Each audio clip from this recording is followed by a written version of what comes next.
The moment Ophelia Wren pressed her hands against the Duke's throat and felt nothing, no vibration, no pulse of sound, no tremor of vocal cord, she understood that the silence surrounding Nikolai Lazarescu was not chosen.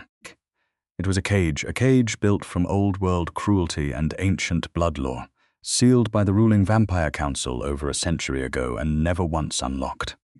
She had been summoned to the underground court beneath Prague on false pretenses. The letter had said a wounded diplomat required a healer with her particular skill set, bioelectric frequency therapy, the kind of medicine that sat on the exact border between science and something older. Ophelia had packed her kit, taken the private car that arrived outside her apartment at midnight, and descended through a door hidden behind a bookcase in a centuries-old building on Mala Strana without asking nearly enough questions. Now she stood in a chamber lit by iron chandeliers dripping with black candles, surrounded by vampires who watched her with silver and red-threaded eyes, and the man kneeling before her, the man they had chained with silk restraints that she suspected were woven with something more binding than fabric, was the most breathtaking and devastating creature she had ever seen. White hair that fell to his jaw, so pale it caught the candlelight like snow, skin like marble, cool and still, cheekbones that could have been carved by someone who understood aristocratic beauty as a form of weaponry, and eyes, dark grey, almost black, ringed in silver, that looked up at her with a fury so contained it was more frightening than any open rage she had ever faced. He could not speak, she could see it. She was a healer who had spent 8 years studying the body's electrical pathways, and she could see that his vocal cords were not simply damaged. They had been silenced at the root. Something had been done to the neural channels in his throat, some vampiric working that had severed the bioelectric connection between his intention to speak and his physical ability to produce sound. "What happened to him?" she demanded, turning to the assembled court. The vampire who had brought her, a thin, elegant creature with copper hair and a smile that never quite reached her eyes, stepped forward. Her name was Solvara, and she served as the council's speaker. "The Duke of the Eastern Reach committed treason against the High Court 7 years ago," Solvara said, pleasantly, as though she were discussing weather. His voice was taken as punishment. "He has been permitted to live, to hold his title in name, to govern his territory through written correspondence. He lacks for nothing except the ability to speak his own defense, which, given his crimes, seems appropriate." "What crimes?" Ophelia asked. "That," said Solvara, "is not why you are here." The Duke's dark eyes cut to her then, sharp, assessing. She met his gaze and did not look away. She had learned long ago that looking away from dangerous things only made them more dangerous. "Why am I here?" she asked, not looking away from him. "Because the Duke is dying," Solvara said. And for the first time the pleasantness cracked, just slightly, around the edges. The silencing curse has begun to spread.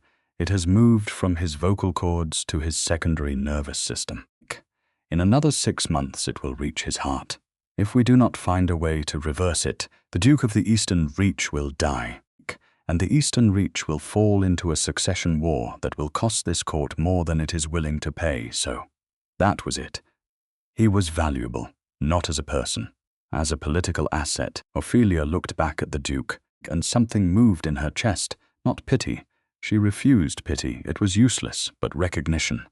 The look in his eyes was one she had seen before.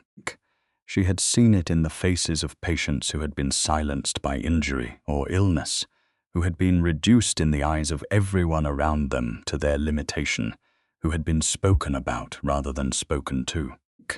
She set her kit down on the floor and crouched in front of him, which put her below his eye level, even though he was kneeling. She reached out and pressed 2 fingers to his throat. He went very still. Not the stillness of a frightened creature, the stillness of an apex predator deciding whether to allow contact. She felt the deliberate choice in it, which told her a great deal about him. The bioelectric current she felt was wrong, fractured, like a circuit that had been cut in 17 places simultaneously and then poorly patched. This wasn't done in one working, she said quietly, to him rather than to the room. Someone took their time with this, multiple sessions. They wanted it thorough. Something shifted in his expression, the faintest acknowledgement.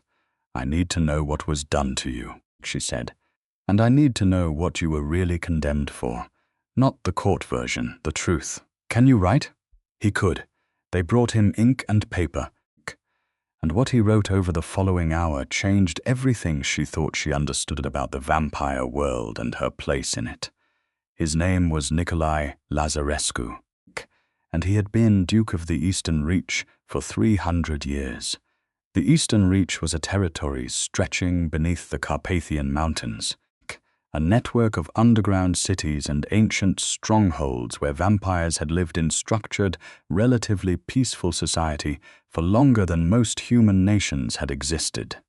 He had governed it with what he described, in careful, measured script, as a philosophy of sustainable coexistence, not the predatory free-for-all that the old guard still romanticized, but a genuine attempt to build something that could survive the modern world. 7 years ago, he had discovered that 3 members of the High Court were conducting blood-harvesting operations in his territory, kidnapping humans, draining them over weeks, discarding the bodies in ways calculated to look like natural deaths. He had brought evidence to the full council. He had expected justice. Instead, the 3 council members had moved first, accused him of fabricating the evidence as part of a coup attempt, and the High Council, which was, Ophelia was beginning to understand, deeply corrupt, had voted to silence him. Not to kill him, because he still had allies who would have revolted, but to take the one thing he needed most, his ability to speak his own truth. He had been silent for 7 years. Ophelia read everything he wrote twice. Then she sat back on her heels and looked at him for a long moment. "The council brought me here to save your life so they can keep using your territory," she said. "They didn't bring me here to restore your voice." He held her gaze and very deliberately wrote one word, "Correct.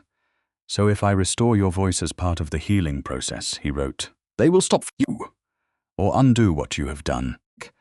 Then we need to be smarter than they are," she said. She watched him blink, slowly, as though he had not expected that sentence. She had not fully decided what she was doing yet, but she knew this. The man in front of her was not a traitor. She had spent 8 years reading bodies, and his body told her everything his silence was designed to prevent. His nervous system was the system of a man who had been fundamentally, catastrophically wronged, and had spent 7 years enduring it with a dignity that made her throat tight.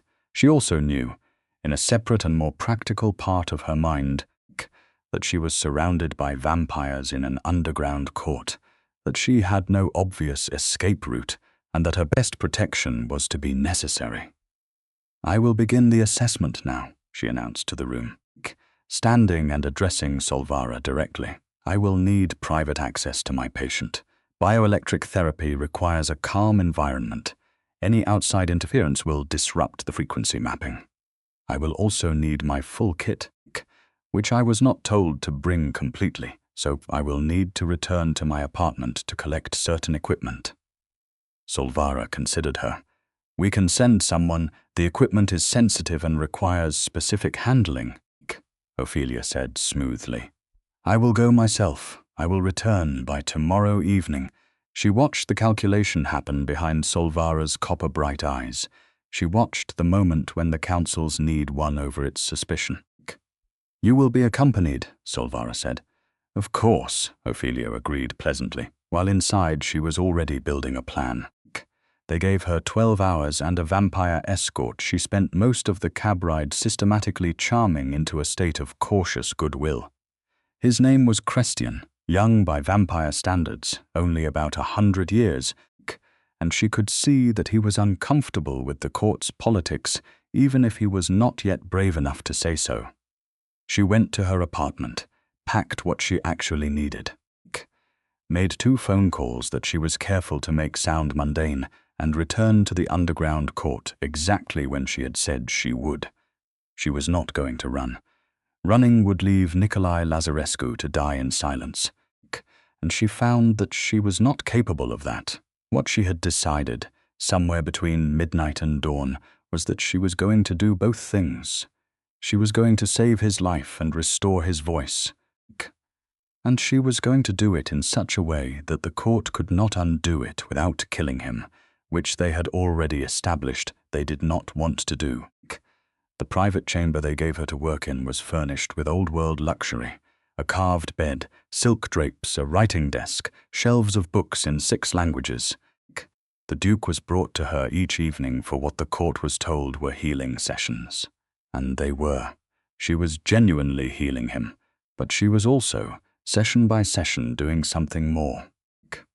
The first time she attached her electrodes to the specific points along his jaw and throat that corresponded to the silenced neural pathways, he went still with a tension she recognized as wariness. She paused before activating anything. "I'm going to explain everything I'm doing before I do it," she said quietly. "Every step. You can stop me at any time.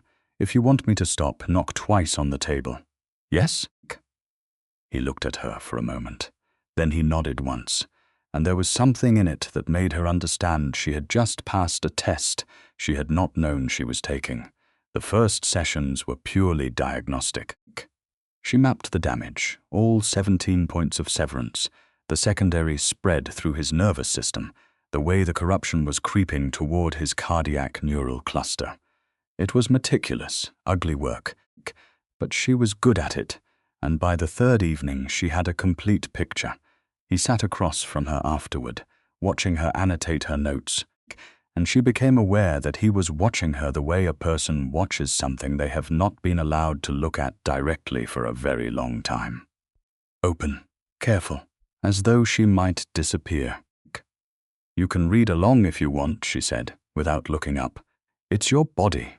She heard the slight shift of his chair, and then he was reading over her shoulder. She could feel the cool of him, the particular still quality that all vampires seemed to carry, but she did not pull away. After a moment she said, "This cluster here, that's where they started. Someone knew exactly what they were doing. This wasn't a rough working. This was surgical." She felt him go very still again. "It was someone who cared about doing it properly," she continued. "Someone who understood the pathways well enough to cause maximum damage with minimum disruption to your other functions, which means it wasn't punishment for its own sake. It was designed to last." He reached past her and wrote on her notepad. It was Valdris. The court's own physician, Ophelia, processed that, the physician who would also be responsible for monitoring your health. He underlined what he had written. "So the same person who cursed you has been monitoring the spread," she said, "which means the council knows exactly how much time you have left." "Yes." "And they waited until you were 6 months from death before bringing in outside help," he wrote. "They needed me to be desperate enough to cooperate." She looked up at that, turning slightly, and found his face very close to hers. His grey eyes were direct and searching, and she could see the years of contained, compressed anger in them. Not the hot, irrational kind, but the cold kind. The kind that had been refined by patience into something approaching philosophy. "Were you," she asked, "desperate enough to cooperate?" He held her gaze for a long moment. Then he wrote, below the previous answer, "I was hoping the healer they sent would be worth trusting." She looked at that for a moment. Then she said, "I'm worth trusting," without any particular modesty, because it was simply true. The corner of his mouth moved. Not quite a smile, but the ghost of one, and it transformed his face in a way that surprised her, made him look less like a carved monument, and more like a person who had once laughed easily before life had taken that from him. Over the following 2 weeks they developed a language. Not a code, exactly. She spoke, he wrote, and the particular quality of his handwriting began to tell her things that the words themselves did not. When he was frustrated, his letters pressed harder into the page. When something amused him, the script became slightly looser. when they got to the topics he carried most heavily, the people in his territory who had no advocate, the years of letters he had written that other court members had answered on his behalf with careful sanitized versions of his actual positions. His handwriting became precise and controlled in the way that she had learned to recognize as grief with nowhere to go. She told him about herself because it felt wrong not to. She had grown up in Bucharest, which made him look at her with a sharpened interest she found somewhat alarming. She had studied in Vienna, worked in London, built her practice at the exact intersection of neuroscience and bioelectric medicine, where most institutions did not know whether to take her seriously or give her a grant. She had been recruited by the Vampire Courts Network 2 years ago, approached through a human intermediary who had explained that certain conditions, neurological, non-standard, occasionally required non-standard treatment. She had asked few questions because the cases were interesting and the payment was substantial. She had not, she told him honestly, expected any of this. He wrote, "Most people who end up here did not expect any of this." Is that meant to be comforting? It is meant to be honest. "I appreciate that," she said. They were in their 4th week when Christian knocked on the chamber door at an hour he had never appeared before and told her, with an expression of careful blankness, that the council wanted a progress report. Ophelia delivered one. She was precise, clinical, and she omitted 2 things. The actual extent of what she had already repaired in Nikolai's neural pathways, and the specific technique she was planning to use for the final restoration. What she had realized after 6 weeks in this court was that the silencing curse was technically a bioelectric working. It was old magic, but at its root it followed the same logic as any interference pattern in a nervous system. It disrupted the signal, which meant it could be countered the way any disruptive interference could be countered, not by removing it directly, which would trigger whatever failsafe Valdris had built in, but by overwhelming it, by generating a competing signal strong enough to permanently restructure the neural pathway around the block. The frequency she needed was specific. She had found it on night 19, calibrating by feel and training, and something that she was reluctantly beginning to acknowledge might be intuition rather than science. The moment she had found it, she had looked up and found Nikolai's eyes already on her, with an expression of startled, wondering attention, as though he had felt something shift. She had not told him yet exactly what she was planning, because she needed to think about the consequences. The consequences were significant. If she fully restored his voice, the court would know immediately. The council had monitoring measures in place.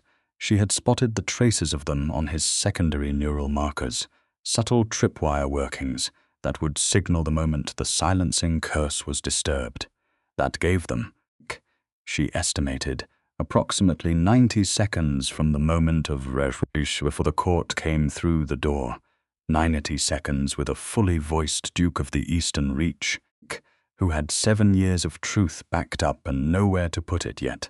She needed a plan, and the plan she had was either brilliant or catastrophic, and she could not fully determine which until it was already in motion. She told him on a Tuesday.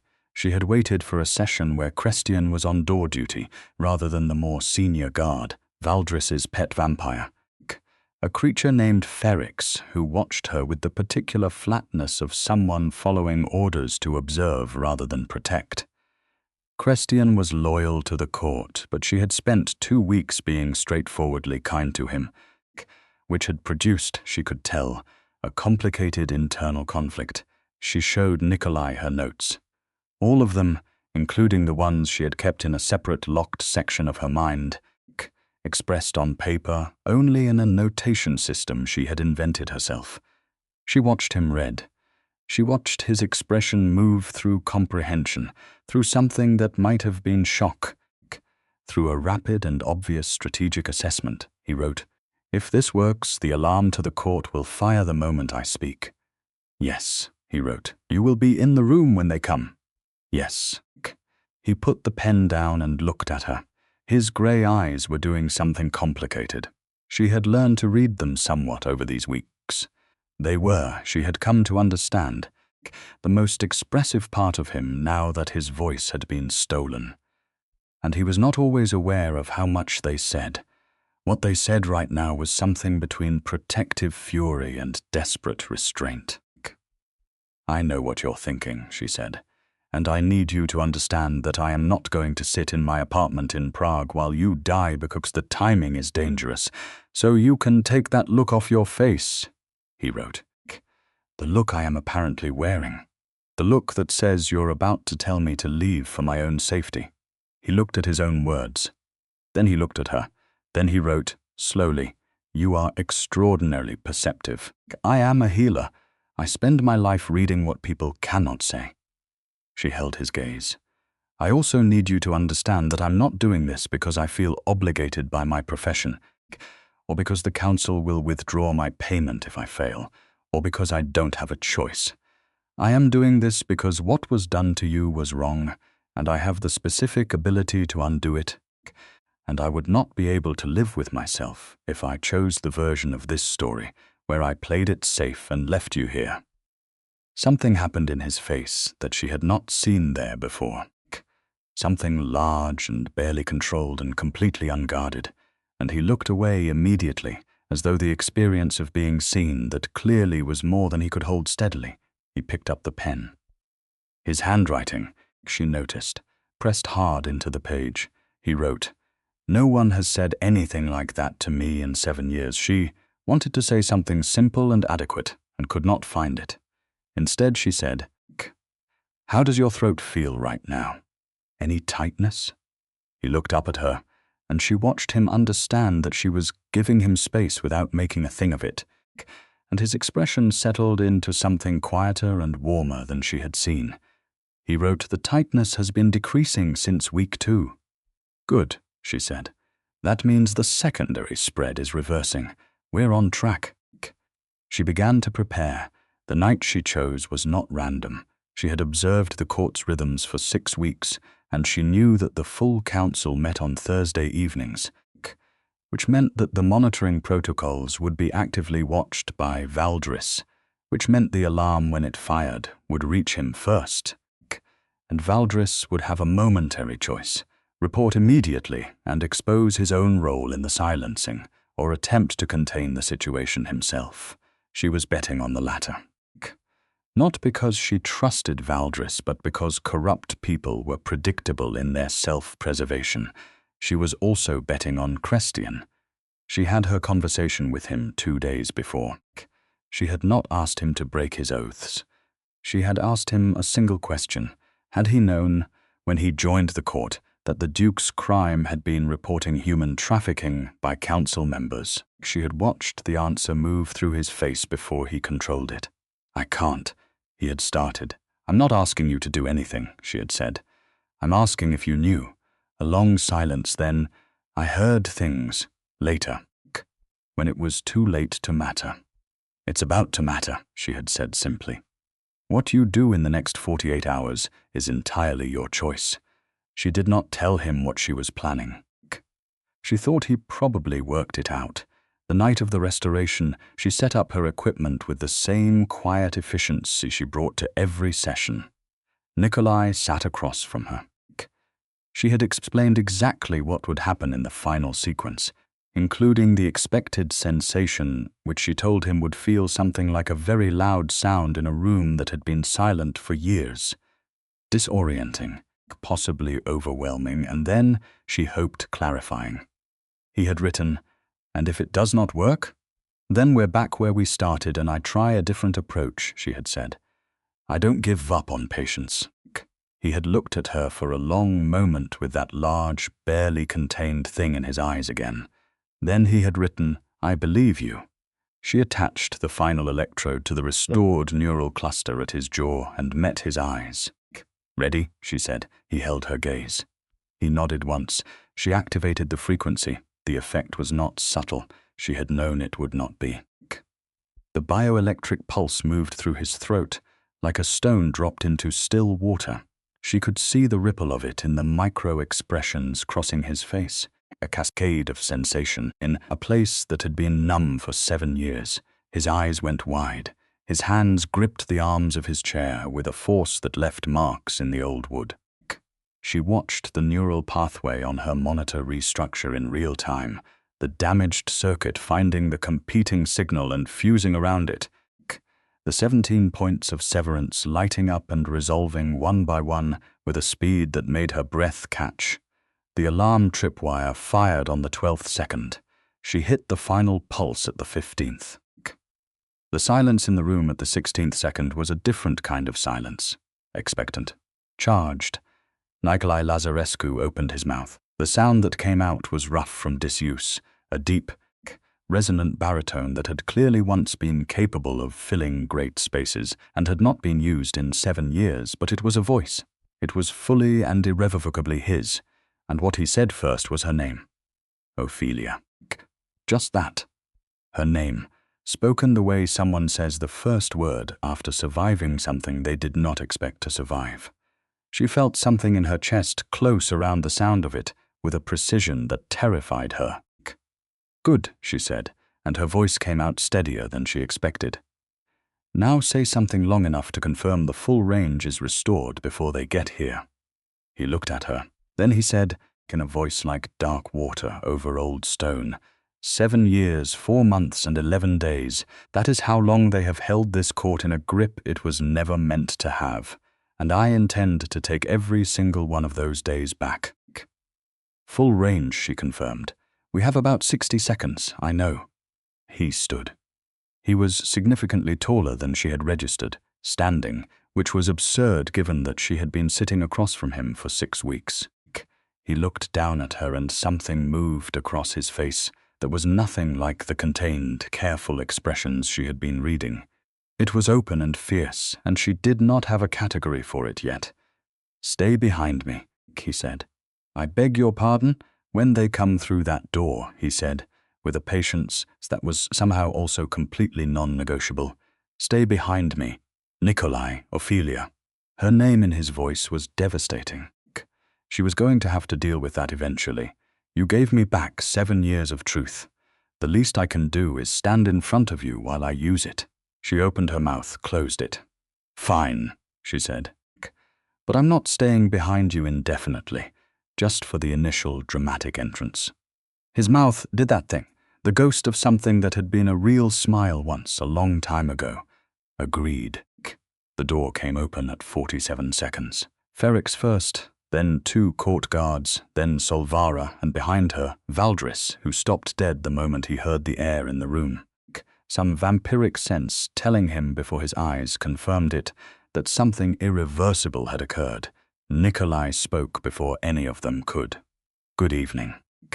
His voice was composed and cold, and carried the absolute authority of someone who had spent 300 years as a ruler and had not forgotten a single lesson. I believe we have a great deal to discuss. The silence that followed was the kind that happens when a room full of people who have held power through suppression suddenly realizes the suppression has ended. Solvara recovered first. The silencing covenant is dissolved, Nikolai said. Permanently and irreversibly. I suggest you not attempt to verify that, as the attempt would require physical contact with my healer, and I am in an exceptionally poor humor regarding anyone who might consider touching her. Solvara's eyes moved to Ophelia, who was standing approximately 1 step behind Nikolai's right shoulder, close enough to observe, far enough to act if she needed to. She met Solvara's gaze with the same calm directness she had used on the first night. Restore the covenant, Solvara said to Valdris. Valdris did not move. He was staring at Nikolai with an expression she could only describe as someone calculating odds and not liking the results. Valdris, Solvara said, sharper. He can't, Nikolai said, because the healer built the restoration around the original working. To undo the restoration, he would have to dismantle the working he placed in the first instance, which would require him to admit, in front of witnesses, that he was the one who placed it. He looked at Valdris. Tell me, Does the council know you were the architect of the silencing, or did they merely authorize it and leave the methodology to your discretion? Valdres's expression shifted. Ah, Nikolai said, the latter. How convenient for them and inconvenient for you. Ophelia watched Valdres make his decision in real time. She had prepared for several versions of this moment, and the version where Valdres decided that she was the most accessible target was the one she had prepared for most carefully. He moved very fast. She was already moving faster, not physically. She was not a fool. But she had her hand on her secondary device before he had crossed half the room, and the pulse she sent through the portable unit was not therapeutic. It was disruption frequency, calibrated specifically to the bioelectric signature of the working he had placed in Nikolai's throat, and when it hit Valdres at close range, it interacted with his own connection to that working in a way that stopped him mid-movement, with a sound somewhere between shock and pain. Nikolai's hand closed on Valdres's collar before he hit the floor. The room was very still. No, Nikolai said quietly and completely, to Valdres, to the room, to the 7 years, to all of it. That is done. What followed was not a battle, exactly. It was more like the structural collapse of a building that had been undermined from the foundation, visible only at the moment the first wall gives way. Christian had, it turned out, spent the past 48 hours very busy. The allies Nikolai had believed lost had not in fact been lost. They had been waiting, managed and muffled, for evidence they could act on. Christian had spent 2 days delivering that evidence, in carefully documented form drawn from Ophelia's files, which she had given him on the evening before the restoration, with nothing said aloud beyond. These belonged to whoever might need them. By the time the full court assembled in the great hall 2 hours after the restoration, Nikolai had a voice and enough allied votes to call for a formal reckoning. What happened in that hall over the next 4 hours was something Ophelia watched from a seat that Nikolai had placed with absolute certainty directly at his right hand, with Christian standing at her back and a look on his young face that was equal parts scared and certain in the way of people doing the right thing for the first time. Nikolai spoke. She had anticipated that he would be good at it. He had once been a ruler and an orator, and 300 years of living generates a particular kind of eloquence. She had not anticipated that it would feel like watching a river finally reach the sea after 7 years of being dammed. He was precise and devastating and utterly composed, and he laid out the case against the 3 council members with a documented clarity that gave his allies no ambiguity to hide behind and his opponents no argument to make. The blood-harvesting evidence was presented, corroborated. The silencing conspiracy, Valdres's unauthorized methodology, the council's willful blindness, was dissected with the same precision. By midnight, 2 of the 3 involved council members had been formally stripped of their seats. The third, who had been the actual architect of the false treason charge, was placed in confinement pending a full tribunal. By 1 in the morning, Nikolai was formally reinstated as Duke of the Eastern Reach with full voice and full standing, and the new interim council leadership was looking at him with the careful respect of people who have just remembered that a contained threat is still a threat. Ophelia was very tired. She was also aware that the adrenaline that had been running her systems for 6 weeks was beginning to metabolize, and she was going to crash spectacularly soon. She was sitting in an ancient throne room with her portable kit on her lap and her notes scattered around her, and the vampire duke she had just freed from 7 years of enforced silence had been conducting court business for 4 hours and had glanced in her direction approximately every 12 minutes throughout, a regularity she had clocked involuntarily. The hall was thinning, allies gathering in clusters, opponents withdrawn or detained. The restructuring of power was underway and would take time, but the immediate crisis had reached its resolution. Nikolai crossed the hall to her. He moved like what he was. Centuries of aristocratic confidence with something personal underneath it now. something warmer and more deliberate than pure authority.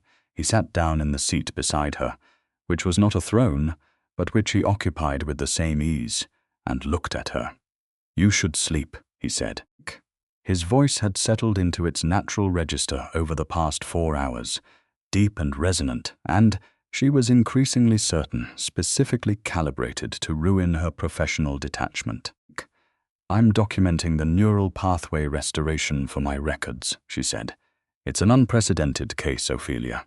She looked up. "You have been awake for 22 hours, he said. "You have spent 6 weeks in an underground court under significant stress. You have just managed the single most politically consequential medical procedure in the history of this council. And you are avoiding looking at me." She looked at him. "I'm looking at you." "You are looking at my general direction," he said. "It is not the same thing." She was quiet for a moment. Then she said, "How are you finding it? Your voice?" He was quiet for a moment too. Not the involuntary silence of 7 years, but a chosen one, thoughtful. "Strange," he said. "The thoughts have always been there. The words have always been there.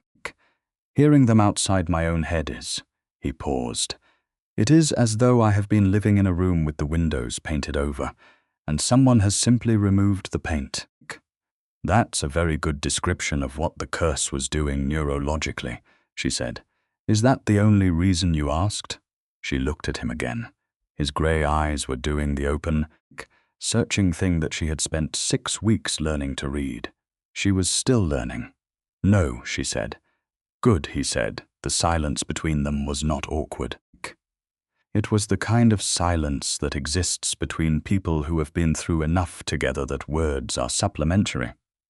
"The council will want to discuss compensation for your services," he said. "Their version will be significantly lower than what you are actually owed. I know, I intend to argue for the correct amount." "I can argue for myself," she said. "I know you can," he said. "I would like to argue alongside you, not instead of you. There is a distinction." She looked at him for a moment.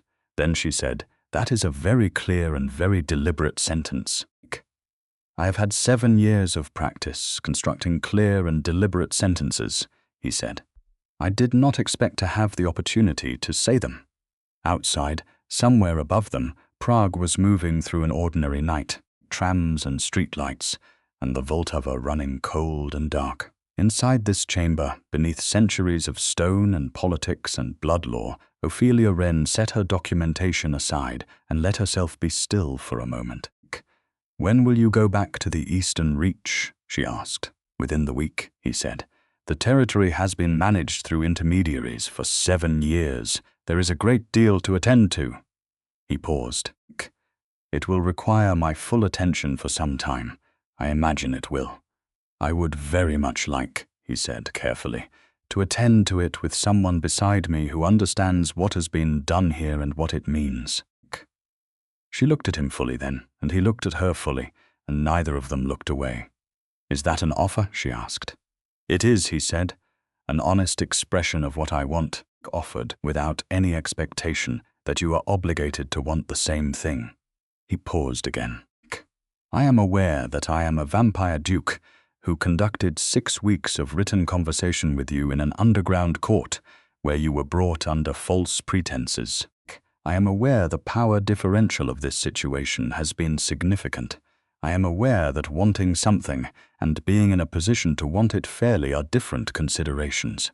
She stared at him. "What?" he said. "You have been thinking about this very carefully," she said. "I have had 6 weeks and 7 years of enforced inner monologue," he said. "I think about most things carefully." "I want to go with you," she said. It came out simply, without the rhetorical armor she usually kept around statements like that. "I want to see the Eastern Reach. I want to know if there are others there with neural damage from the blood harvesting operations. I want to understand how the court works when it is functioning properly, and..." She stopped, and, he said quietly, she met his eyes. "And I have spent 6 weeks sitting across a table from someone who listened to everything I said and thought about it before responding. and never once made me feel like my work was something to be managed or contained. And I find that I am not especially interested in going back to an empty apartment in Prague. His expression moved through several things at once. She recognized one of them. It was the same thing she had seen when she had said, "No one has said anything like that to me in 7 years multiplied." He reached across the space between them and very carefully, very deliberately, took her hand. His fingers were cool, as vampire hands always were, and completely still, and she turned her hand and laced her fingers through his with the same quiet certainty. "All right," he said. His voice was very low. "Then we will go together." The eastern reach turned out to be breathtaking, not the underground portions, though those were extraordinary, carved from the Carpathian Mountains over centuries into something that was genuinely architectural. Vaulted chambers and carved stone streets, and a whole civilization built in the deep places. But the above-ground estate that served as Nikolai's primary residence when the political situation permitted, a castle that had been modernized generation by generation, until it occupied the precise and peculiar space between fortress and home. It sat on a hillside thick with old forest, visible from the valley below as a mass of dark towers against older stone. Inside it was warm and lived in a way Ophelia had not expected. Books everywhere, good furniture worn to comfort. Kitchens she could not access because vampire households did not function the way human ones did, but could observe through doorways as spaces clearly beloved by the staff who ran them. There were people here, human staff, who had worked for Nikolai for decades with the kind of institutional loyalty that is only generated by genuine care running in both directions. He introduced her to all of them by name and told each one what she had done. She found this more overwhelming than the court reckoning. On the third day, she went through the territory's medical records with Nikolai beside her, translating the older documents and explaining context in the patient, engaged way of someone genuinely interested in the answer, and found what she had suspected. Several humans who had been in proximity to the blood-harvesting sites and had shown neurological symptoms afterward, less severe than Nikolai's but real. She spent the following 2 weeks working through them one by one, and he was present for every session, not interfering, just available. In a way that was so consistently considerate she began to feel it like a physical thing. On a night 3 weeks in, she was reviewing the last case file in the library when she became aware that he had set his own reading aside and was watching her. "What?" she said. "You have not stopped working since we arrived," he said. "I work," she said. "You work with a dedication that suggests you are not entirely comfortable simply being somewhere," he said. She looked up. He was sitting in a large chair by the fire, and the light made his white hair and pale skin do something remarkable, which she had largely managed to not notice explicitly for 6 weeks, and was finding it progressively harder to maintain. "I am comfortable here," she said. "I am just also aware that there is work to do." "There will always be work to do," he said. "This is a duchy with 3 centuries of accumulated complications.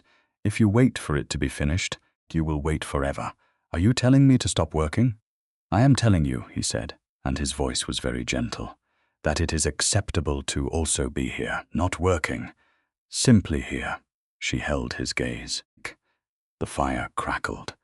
Outside, the forest was making its slow November sounds. She closed the file. She moved to the chair closest to his and sat, pulling her knees up in a way she never allowed herself in professional settings, and simply existed in the room for a while. The warmth of the fire, the smell of old books, the weight of the castle around them. "Nikolai," she said. "Yes, the night of the restoration, when you said my name first." A pause. "Yes, was that?" She stopped and assembled the question more precisely. "Was that because it was the first thing you wanted to say, or because it was the first thing you thought of, or—" "It was," he said quietly. "What I meant to say." She looked at him. The firelight was doing its work, and she had stopped managing her response to it. "You barely knew me," she said. I knew you considerably well, he said. You had been reading me for 6 weeks. I was also reading you. You are not as unreadable as you believe. A pause. You are extraordinarily capable, and you are afraid, not of danger, but of being somewhere fully without maintaining the option to leave. You are kind in ways that you disguise as practicality. You believe in things with a completeness that you do not entirely trust in yourself. And you, he stopped. And I, she prompted. And you were the first person in 7 years to speak to me rather than about me, he said, from the first night before you had any reason to. She was quiet for a moment. Then she said, when you took my hand in the court, that was the first time I thought that might actually be real. What might be real? He asked softly. She met his eyes fully and said, the possibility that I was not going home. He moved from his chair to hers in one of those fluid, frictionless movements that vampires made, and which she had spent 6 weeks cataloguing as a clinical phenomenon and was now simply experiencing as what it was. He was beside her, close, his cool hand finding hers the same way it had in the court, with the same deliberate certainty. You are not going home, he said, unless you want to, which you will always be able to want. But I am hoping, Nikolai, she said. Yes, I am hoping the same thing you are hoping, she said. I just wanted you to know that clearly before you finished the sentence. The ghost of his smile resolved finally into the real thing, and it was extraordinary. She had suspected it would be. 300 years of warmth that had been carefully managed and contained, and had not, it was clear, diminished at all, and it was directed entirely at her in a way that felt nothing like the politics of the court or the careful negotiations of the past weeks, and everything like a person who had found something he had not known he was still capable of finding. He kissed her with the same qualities she had come to associate with all his movement, deliberate and entirely present, not rushed. Not careful in a hesitant way, but careful in the way of someone who understands the value of what they are doing. She kissed him back with the same absence of performance she had tried to maintain since the first night, and the library was warm, and the forest was dark, and outside the ancient windows, the Carpathian mountains were doing what they had done for centuries, without any regard for the human dramas and vampiric politics conducted in their shadow. Winter came to the eastern reach, and she stayed. The work was real and ongoing. She established a proper medical space in the East Wing, stocked it, documented the bioelectric treatment protocols she had developed for vampiric neural damage, and began corresponding with 2 colleagues in Vienna who specialized in adjacent fields and were deeply confused but professionally intrigued by the case data she was sharing with all identifying information removed. She wrote a paper that she was fairly certain would be published in a journal, that she was fairly certain did not know the subjects were vampires, and this did not especially bother her. Nikolai ran the duchy. She watched him at it, in meetings and correspondence, and the careful administration of a territory that had spent 7 years without his direct voice, and which received it back with a relief that was visible in the way the household staff moved and the way his subordinates conducted themselves. He was not a soft ruler. He was specific and demanding and completely consistent, and the authority he carried was not the kind that needed to announce itself. She found herself sitting in on the sessions she was invited to, not performing any role but simply present, and she found that he was better when she was there, sharper, and also somehow more willing to acknowledge complexity rather than drive to conclusions. She told him this one evening, and he looked at her for a moment and said, "You make it safe to think out loud. It is a gift I did not know I needed." She wrote that down, not in a medical file. In January, the tribunal completed.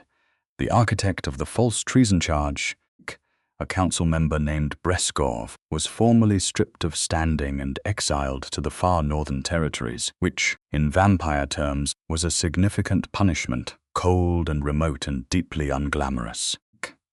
Valdris was stripped of his position as court physician and placed under monitoring. The blood harvesting survivors were documented, supported, and in 3 cases relocated at their own request to human communities far from the vampire territory. Ophelia made sure each relocation came with resources and follow-up protocols. On the night the tribunal ruling came through, Nikolai stood at the window of the library and was quiet for a long time. She gave him the quiet and then came to stand beside him. "Is it what you expected?" she asked. "I expected to feel larger about it," he said. "The anger was very large for a long time. I expected the resolution to be large too. And instead, he said, I feel very tired and very," he paused, "present, as though I have been somewhere else for 7 years and have only just completely arrived." She looked at him, his profile in the dark window, the snow-pale hair, the old and patient face. "You have," she said. He looked at her. "So, have you?" he said. "It took you longer." She considered this. "I think I arrived sometime around the paper," she said. "The one on bioelectric frequency applications in neural suppression cases. The paper you wrote in my library at 3 in the morning while I pretended to be asleep in the chair across from you." She laughed. She had been laughing more here than she had in years, and the sound of it still caught her slightly off guard. "You were absolutely not asleep." "I was resting," he said with great dignity. "You turned a page. The page turning was in my sleep." She laughed again, and he was smiling. The real one. The one she had stopped accounting for because it had become simply part of his face, the face she looked for in any room she entered. He put his arm around her and she leaned into the cool of him, and they looked at the snow coming down over the Carpathian trees. "The court is going to need restructuring work over the next several years," he said. "Real restructuring, new frameworks for the blood law, updated coexistence protocols, the kind of groundwork that takes time and requires consistent advocacy." A pause. "I intend to build a research partnership between the Duchy's resources and your medical practice. Formally, not as a favor, as a genuine institutional alliance." She looked up at him. "The Eastern Reach has significant resources," he said. "You have significant expertise and a developing body of research that will eventually be revelatory. It seems sensible. That is the most diplomatic way anyone has ever said, 'I hope you will stay,'" she said. His expression softened. "I hope you will stay," he said. "I know," she said. "Yes. Yes to the partnership. Yes to everything," she said. "The partnership, the restructuring, the 3 in the morning library sessions, all of it." He held her gaze for a moment, and what she saw in his face was the thing she had first glimpsed on that night in the court. Large and barely contained, and this time he did not look away. "The tribunal was not the thing I was most afraid of losing," he said. "I know," she said. "I thought for a long time that the voice was the worst of what was taken," he said. "The ability to speak my own defense, my own truth, and that was catastrophic. But what I did not recognize until you." He stopped and started again. "What I had stopped believing was possible was someone who would listen before I could speak, who would hear what I meant before I had the words." The snow kept falling. She turned fully to face him and put her hands on either side of his face, feeling the cool of him and the stillness, and underneath it the particular aliveness that was specific to him, 3 centuries of presence and history, and everything he had survived and was still surviving. "I hear you," she said. "Exactly as you are, all of it." His hands came up to cover hers gently. "I know," he said. "That is everything." Spring arrived in the Carpathians with the kind of extravagance that follows a hard winter. Sudden and overwhelming, the forest flooding back into green, the valley below the castle filling with light, in a way that caught Ophelia off guard on a Tuesday morning when she opened the library window and simply stood there for several minutes. She heard Nikolai come in behind her. She had learned his particular quality of movement over the months, the specific way he entered a room she was already in, which was different from the way he entered any other room. Deliberate, present, as though the room had been his destination since he left the last one. "The valley," she said, without turning. "Every spring," he said. I have seen 300 of them from this window, and I find it continues to be worth seeing." She turned. He was looking at her rather than the valley, which she had also learned to expect. She had stopped finding it startling and started finding it, in a way she did not have clean vocabulary for, necessary. "The tribunal outcome is going to open the door for the broader reforms," she said. "The blood law revisions. Serovac sent a draft of the new coexistence framework last night. I read it," he said. "There are 3 sections that need significant work, one that is genuinely good, and one that Serovac clearly wrote, while agitated at 2 in the morning, that should be removed entirely. I can tell you which one," she said. "The territorial sovereignty clause." "The territorial sovereignty clause," she confirmed. He made a sound that was half agreement, half exasperation, which had become one of her favorite sounds. He crossed to where she was standing and stood beside her at the open window, and the spring air came through and did its unreasonable work on the light around them. "I spoke with Christian this morning," Nikolai said. "He has asked to transfer to the duchy's service rather than the court." "What did you say?" "I said yes. He acted with honor when it was costly. That is not something I am willing to overlook." A pause. He also asked somewhat obliquely, "Whether you would be willing to train him in the basic applications of frequency monitoring." "He is apparently interested in the medical applications." She looked at him. "He told you that?" "He told it to the hallway approximately 10 feet from my study door," Nikolai said. "The acoustics of this castle are exceptionally good." She laughed, and the spring air caught the sound of it, and she did not try to contain it. She had stopped trying to contain it months ago. "Yes," she said, "I will train him. He has good instincts and he is careful with information he is given in trust. Those are the 2 most important qualities." Nikolai looked at her for a moment. "You said the same thing about me," he said, "when you were explaining to Christian why the evidence was safe to carry." She had not known he had heard that. She looked at him. It was true then, too. His hand found hers, which it had a habit of doing in spaces between other things. She looked down at their hands, and then up at his face, which was turned toward the spring valley and the ridiculous morning light, and she felt the entire improbable weight of the past year and what it had produced and found it bearable, more than bearable. "Nikolai," she said. "Yes, I want to expand the practice. Not just the duchy's medical needs, the external protocol work, the documentation, the research program. I want to formalize it in a way that can survive us both. Guidelines that can be applied across the vampire territories, not just the Eastern Reach.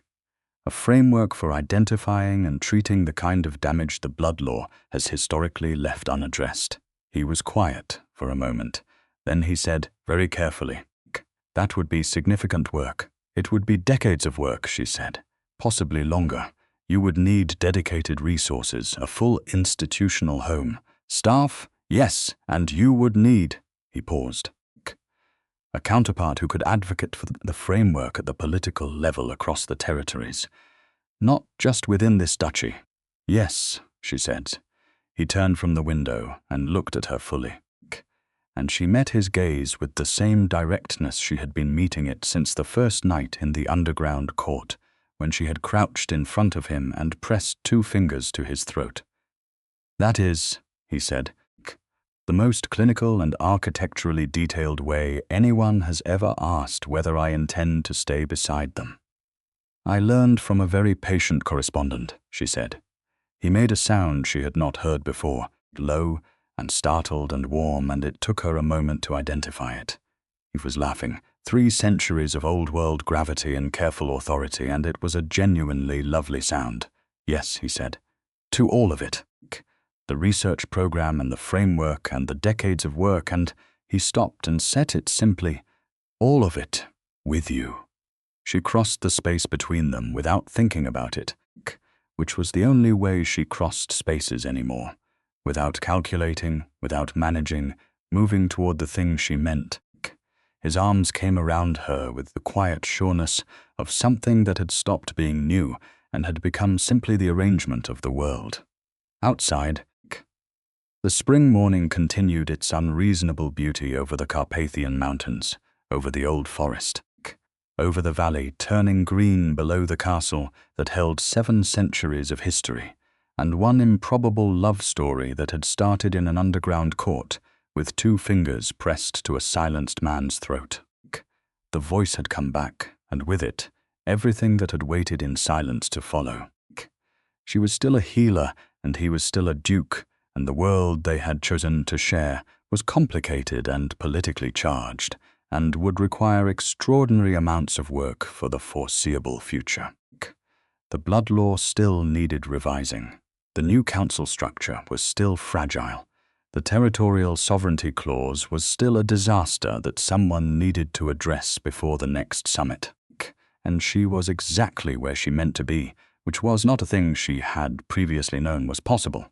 Not in a place, exactly, but beside this particular person, in this particular light, with the whole enormous future spread out in front of them like the valley below the castle, complicated, beautiful, and entirely theirs. She tilted her head back to look at him. He looked down at her with grey eyes full of the spring light and 7 years of reclaimed truth and something she did not need to name because it lived in the space between them as clearly as a spoken word. She said, "One more thing." "Yes," he said. "The paper I submitted in January, the one on bioelectric neural suppression reversal, the one with the unprecedented case study. It was accepted." His expression moved through something. "Ophelia published in 2 weeks," she said, "in a journal with a very broad readership and an open access model." He was quiet for a moment. Then, with the gravity of someone who understands exactly what documentation means and what it changes, "You put it in the permanent record. Someone tried very hard to make sure the truth of what happened to you would never be officially acknowledged," she said. "The least I could do was make the reversal of it documented, reproducible, and accessible to anyone who encounters something similar." He held her gaze. In it she could see everything he did not immediately put into words: the 7 years, the silence, the truth that had been taken and held anyway inside a man who refused to let it die, the understanding that it was now, in the most permanent and public way available to her, recorded. "Thank you," he said. "You're welcome," she said simply. He kissed her forehead with the measured deliberateness that was entirely characteristic of him, and she closed her eyes and felt the spring light on her face, and thought that some things, the important ones, were worth every complicated step of the path that led to them. In the great hall of the castle, a staff member was arranging fresh correspondence on the Duke's desk, unaware of the precise quality of the morning 2 rooms away. In the East Wing, Christian was reading an introductory text on bioelectric frequency theory, with the focused concentration of someone who has found, unexpectedly, a direction. In the valley below, the Carpathian Spring was proceeding with its ancient, extravagant indifference to the politics of courts and the slow structural work of justice. And in the library, with the window open and the future legible, and the voice of the man beside her warm in the morning air, Ophelia Wren was at home, not because she had found a place, exactly, but because she had found the kind of stillness that only comes when you are standing exactly where you meant to arrive, next to someone who sees you as clearly as you see them, and neither of you, for the first time in a very long time, is alone.